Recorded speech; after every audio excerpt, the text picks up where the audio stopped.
Hi, my name is Ben Robinson, and today I'm going to be talking to you about the intersection between family history and local histories. We're going to be talking about the persons, the places, and the papers that really make these stories come alive.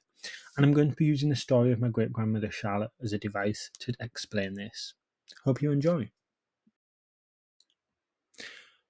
I wanted to start by talking about the National Archives. Now, the National Archives tell us a select amount of information about people and places, especially if you piece them together to build a tapestry of a location. For example, compiling census records for a street may tell us about the social situations that existed on that street at that time. Moreover, looking at occupations on a street might tell you more about the industrial understanding of a town. However, this can only take us so far. Genealogical findings that tell us more about local history can often be found in people's homes. This is where the personal archives come in.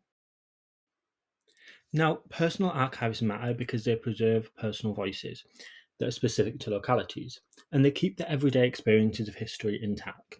Experiences that can actually tell us more about a place.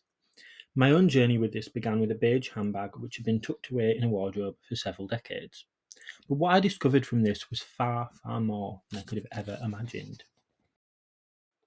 When I found said handbag, I started by trying to answer a simple question: who was Charlotte?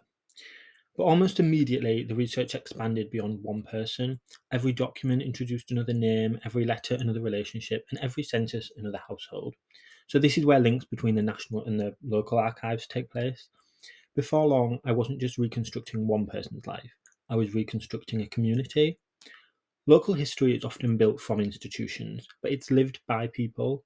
Personal archives allow us to recover those everyday lives and place them back into the historical record.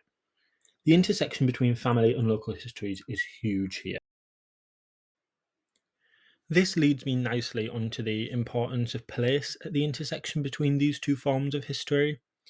Once I'd begun tracing Charlotte's life, the next question was, where did she live, work, and raise her family? Every address became another clue. By plotting those addresses on historical maps, I wasn't simply locating buildings, I was reconstructing the world she experienced. Streets changed, industries expanded, neighbourhoods disappeared, but understanding those places helped explain why people's lives unfolded as they did. For example, knowing where Charlotte lived revealed her proximity to factories, schools, and churches, and later the impact of wartime York. Local history isn't just about events, it's about the physical landscapes in which ordinary lives were lived.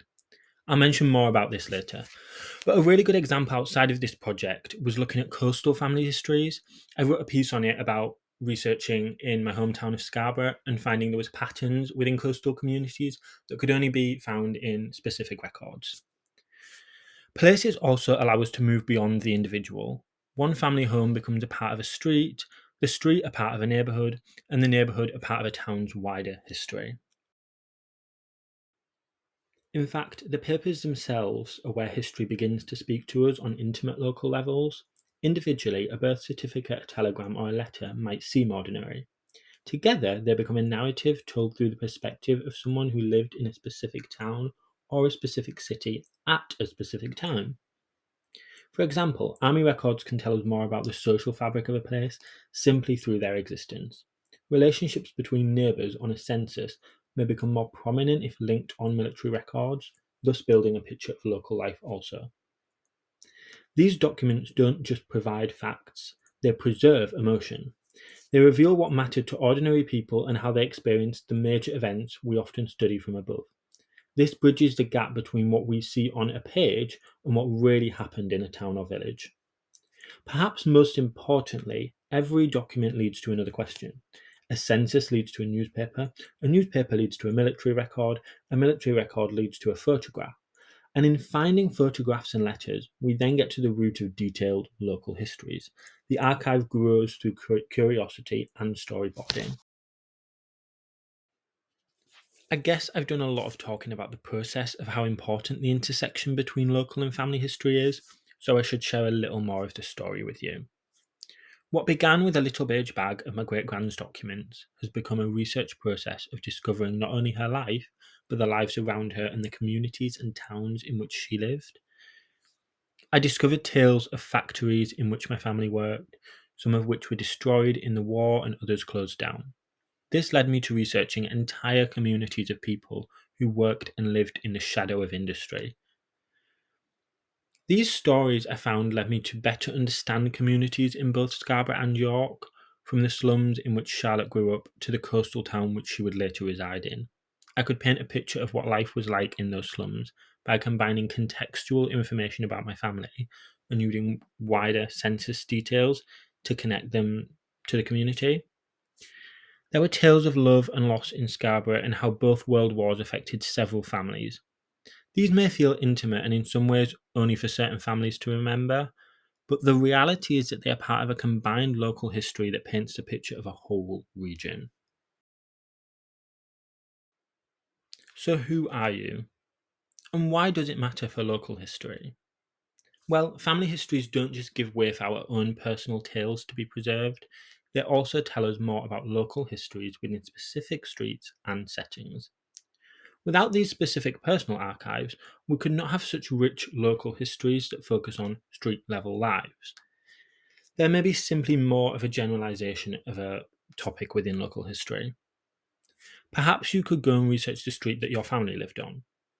Who knows what you'll discover about them and the place that they lived, and then you can feed it back to local historians and build a better picture of the town that you are from. This entire presentation has been about the intersection between family and local history. And I think that the key takeaway from this is that our personal histories build a wider tapestry. Um, it would be really easy to think that family history just exists in this microcosm of ourselves and our own bloodlines. But the reality is that our family histories create a combined story, and we can't understand the towns and the cities that we're from without understanding the people that used to live there. And it's really easy to read a history book and think, ah, yes, X, Y, and Z events happened in this town. But that's a really like bird's eye view of looking at it. You can't get a whole picture of a town without looking at the families that live there. And that really, really is where the intersection lands between family and local history. And by piecing all of these things together, we can create a much clearer picture of the lives that came before us.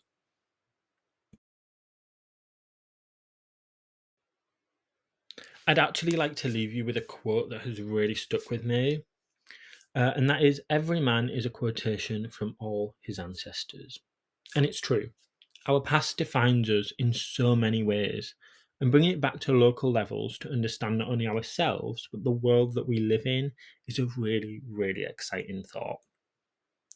So, thank you so much for listening to this. If you'd like to learn more about the project, then my book Finding Charlotte is available to buy now. Just have a Google and I'm sure you can find it.